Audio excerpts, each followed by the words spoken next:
Selamat berjumpa kembali di channel YouTube Ruang Demokrasi. Kali ini kita akan membahas pemikiran dari seorang filsuf bernama Zeno. Zeno ini tergolong ke dalam mazhab Elea. Nah, kemudian juga ada seorang filsuf yang memiliki nama yang sama dengan Zeno ini. Ia tergolong ke dalam filsafat Stoa atau filsafat Stoik dengan nama yang sama pula, yaitu Zeno dari Citium. Jadi perlu dibedakan antara Zeno yang berasal dari Elea dengan Zeno yang berasal dari Citium. Nah, berdasarkan riwayat hidupnya, tempat kelahiran Zeno ini sama dengan tempat kelahiran gurunya, yaitu Parmenides di Elea, Italia Selatan. Zeno merupakan murid setia dari Parmenides. Ia sering diajak berjalan bersama oleh Parmenides. Ia juga pernah diajak melakukan kunjungan ke Athena. Sebagaimana gurunya, ia ikut serta dalam percaturan politik kota Elea. Ia lahir sekitar tahun 490 sebelum Masehi dan meninggal sekitar tahun 430 sebelum Masehi. Ia juga merupakan salah satu anggota mazhab Elea yang terkenal. Berdasarkan karya-karyanya, sebenarnya Zeno mengarang beberapa buku tetapi semuanya hilang. Menurut Plato, bukunya yang paling terkenal dikarang pada usia muda. Bukunya ini berisi pembelaan terhadap pandangan gurunya, yaitu Parmenides.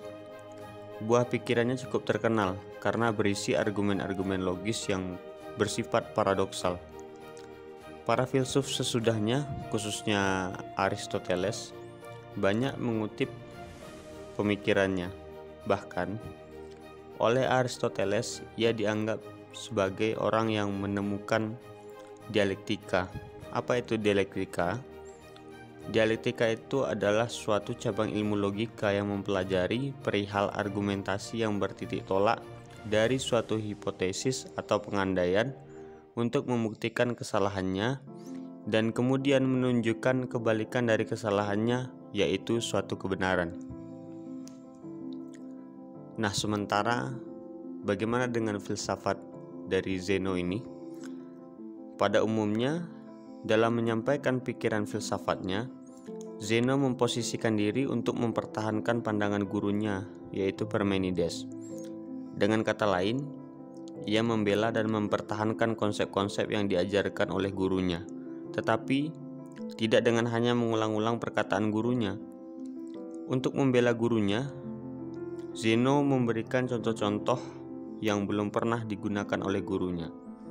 Dari sinilah ia berhasil mengembangkan pemikiran gurunya.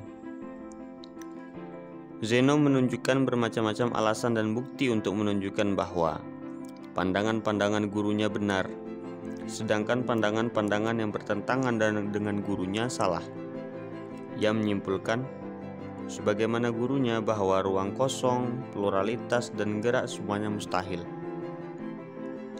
Adapun argumentasi, contoh, dan bukti yang ia suguhkan adalah sebagai berikut. Yang pertama itu, ia menolak ruang kosong. Seandainya ruang kosong itu ada, berarti ruang itu mempunyai tempatnya di dalam ruang yang lain, dan ruang yang lain itu bertempat pula di ruangan yang lain, dan seterusnya sampai tidak berhingga. Hal ini mustahil. Kesimpulannya, sebagaimana yang dikatakan oleh Parmenides, ruang kosong itu tidak ada. Yang kedua itu, ia juga menolak yang namanya pluralitas.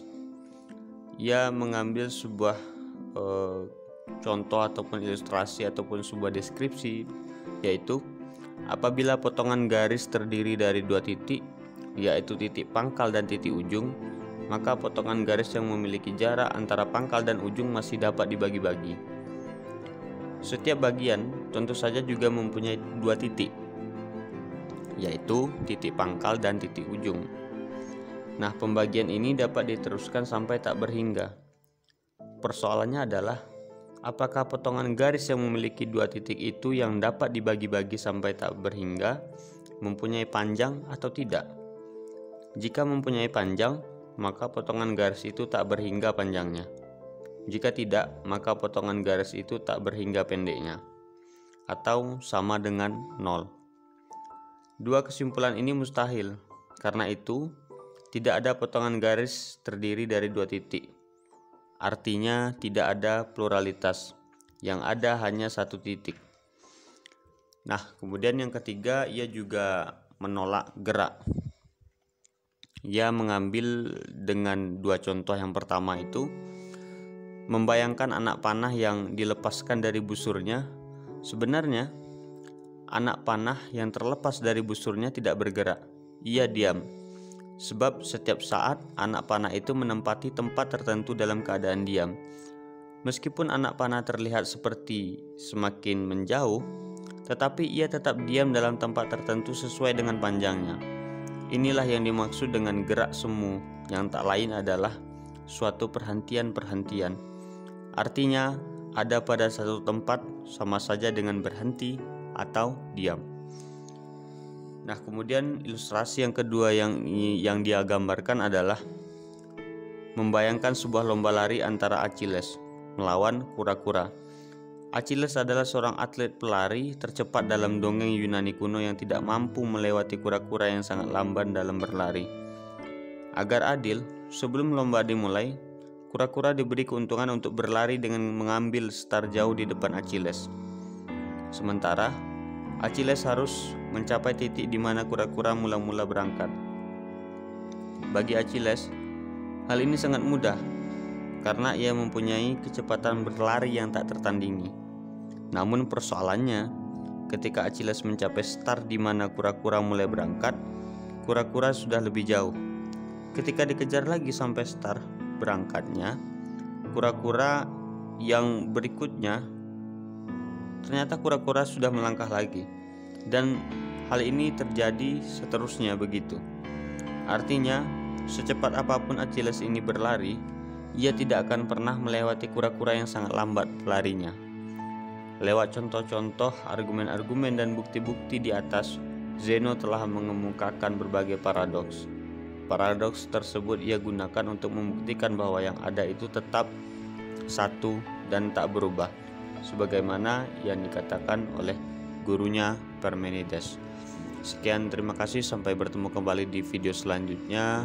Jangan lupa subscribe channel YouTube Ruang Demokrasi. Sekian, terima kasih, semoga semua makhluk berbahagia.